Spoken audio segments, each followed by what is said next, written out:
प्यारे बच्चों, कैसे हैं आप सब? आशा करती हूँ आप सब अच्छे होंगे, स्वस्थ होंगे। स्वागत है आपका इस कक्षा में। आइए आज हम पढ़ते हैं हिंदी व्याकरण का फार्सी शब्द विचार। द ई प अ क अ दीपक, फुलझड़ी। ऊपर अनेक शब्द दिए गए हैं। ये वर्णों के सार्थक मेल से बने हैं। प्रत्येक शब्द का एक अर्थ है। शब्दों को मुख्य रूप से 3 भागों में बांटा गया है। उत्पत्ति के आधार पर शब्द भेद, ठीक है।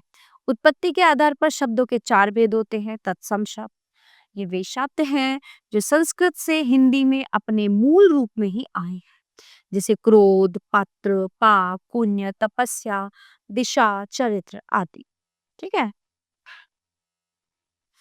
तद्भव, ये वे शब्द हैं जो संस्कृत से हिंदी में कुछ बदलाव सहित प्रयुक्त होते हैं, जैसे दूध, दुग्ध, खेत, क्षेत्र, दही, दधी, सफेद, श्वेत, नाच, नृत्य, गान, गायन, हाथ, हस्त आदि। देशज शब्द, जो शब्द देश में प्रचलित विभिन्न बोलियों से हिंदी भाषा में आए हैं, उन्हें देशज शब्द कहा जाता है, जैसे चाट, पापड़ी, खर्राटा, किलकारी, पगड़ी आदि। विदेशी शब्द, भारत में प्राय विदेशी आते जाते ही रहे हैं, उनके साथ उनकी भाषा के भी कुछ शब्द हिंदी में घुल मिल गए हैं, इन्हें विदेशी शब्द कहते हैं, जैसे मजदूर, कूपन, गलीचा, स्टेशन, कप, जिला, जरूरत, खुश आदि। बनावट के आधार पर शब्द भेद, बनावट के आधार पर शब्दों के 3 भेद होते हैं। रूढ़ शब्द, ये वे शब्द हैं जिनके टुकड़े किए जाना संभव नहीं। यदि इनके टुकड़े किए जाएं तो इनका कोई अर्थ नहीं होता, जैसे लकड़ी, जूता, मोजा, बच्चा, शेर आदि।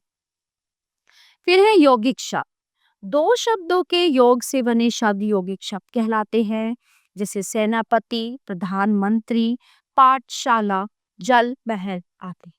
योगारूढ़ शब्द, जो शब्द यौगिक शब्दों की ही भांति बनते हैं लेकिन एक विशेष अर्थ में प्रयोग होने लगते हैं, उन्हें योगारूढ़ शब्द कहते हैं, जैसे चार पाई, 4 पैरों वाली अर्थात खाट, नीलकंठ, लीला है कंठ जिसका अर्थात शंख। प्रयोग के आधार पर शब्द भेद, प्रयोग के आधार पर शब्दों के 2 भेद होते हैं, विकारी और अविकारी। जिन शब्दों में लिंग, वचन, कारक आदि के कारण परिवर्तन आता है, उन्हें विकारी शब्द कहते हैं, ठीक है। संज्ञा, सर्वनाम, क्रिया और विशेषण, ये विकारी शब्द है। जिन शब्दों में किसी भी प्रकार से कोई परिवर्तन नहीं आता, उन्हें अविकारी शब्द या अव्यय कहा जाता है। क्रिया विशेषण, समुच्चय बोधक, विस्मयादि बोधक, संबंध बोधक अविकारी शब्द हैं। प्यारे बच्चों, ये पाठ यहीं पे समाप्त होता है। आशा करती हूँ आपको अच्छे से समझ आया होगा। मिलते हैं अगली कक्षा में। धन्यवाद।